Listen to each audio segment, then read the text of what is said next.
How's it going, everybody? SoxFan91 here, coming at you with another video.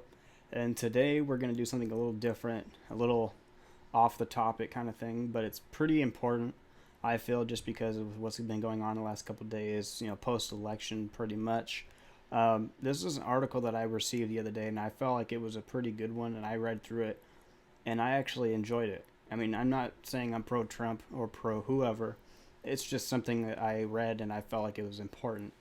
And it's an article that I received from a website called Reggie's Blog, and I will put the link down in the description so you guys can check it out for yourself.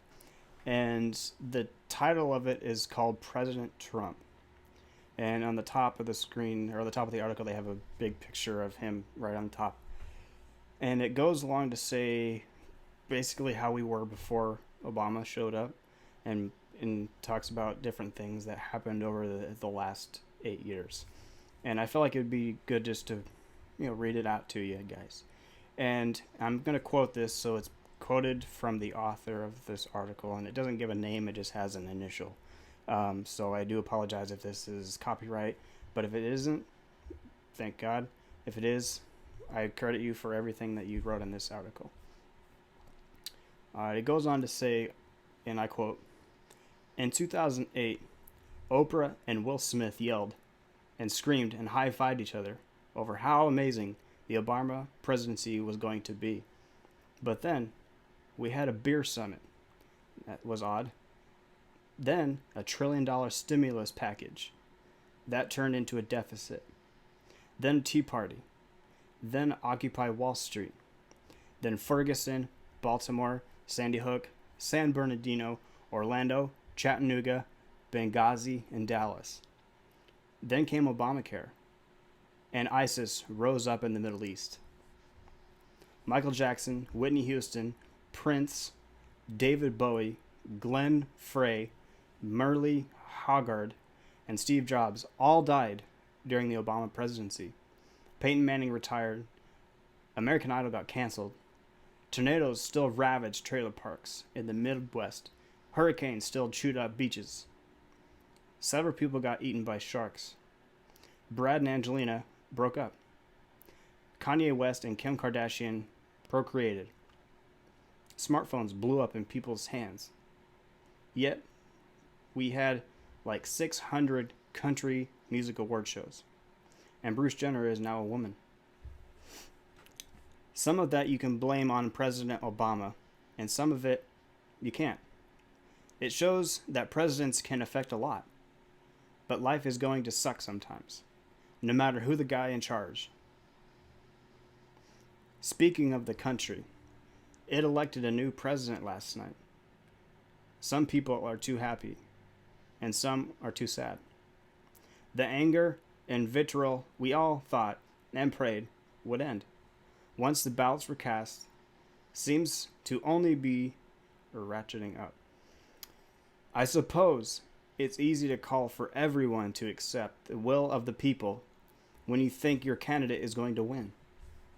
Nevertheless, the thing about presidents-elect is you can never really know what you're going to get.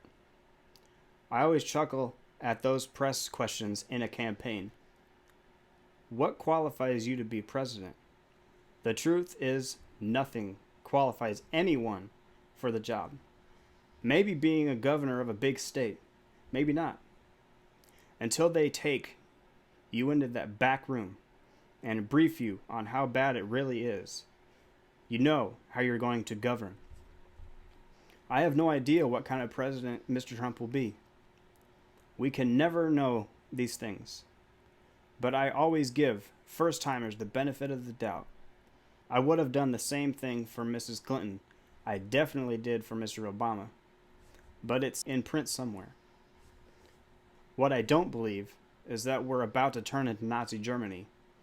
And I've read some posts from people who actually believe that.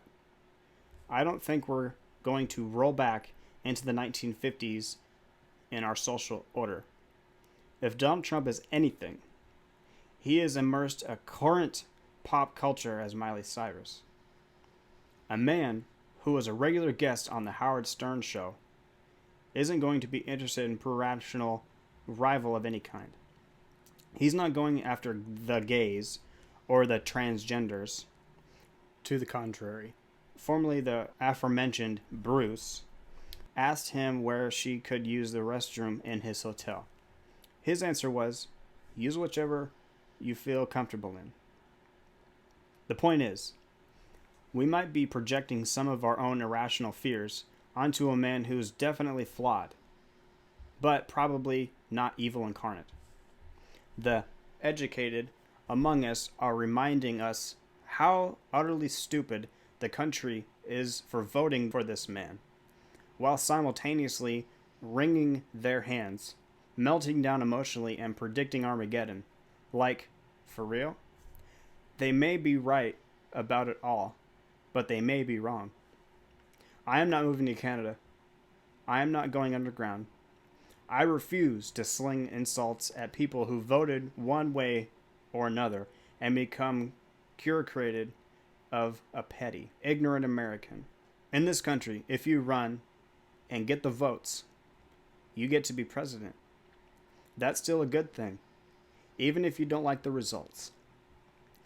For the Hillary supporters, pull yourselves together. Please. Some of you are embracing yourselves. For the Trump supporters, some of you are too. A little grace and humanity might be in order. You just elected Donald J. Trump as your nation's president, and he once was a part of WrestleMania.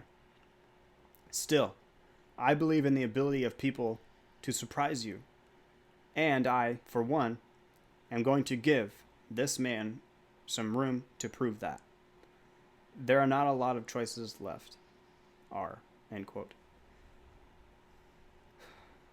That article was really interesting to me. That's why I wanted to read it out to you guys, just because it points out a lot of things that just because one party won over the other does not make us anything less than what we are right now.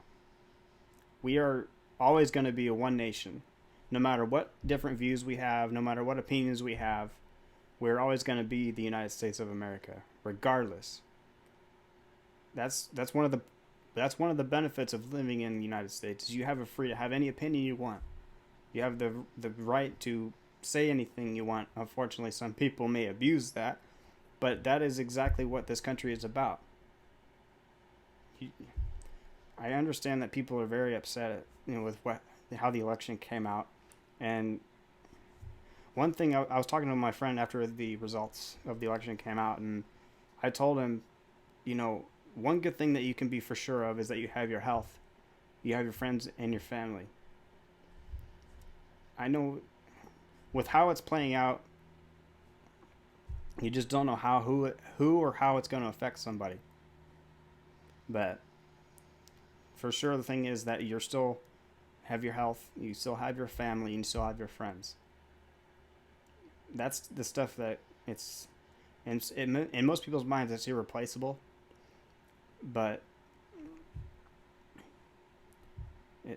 we can move on from this, no matter what happens. If you think about it, it's only 4 years if we only have him once.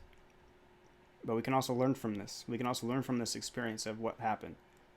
That voting is very important. And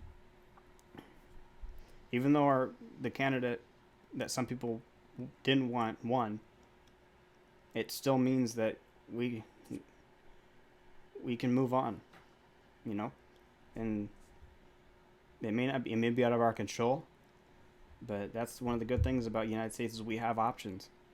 We have ways of getting around it. We have ways of embracing our free society.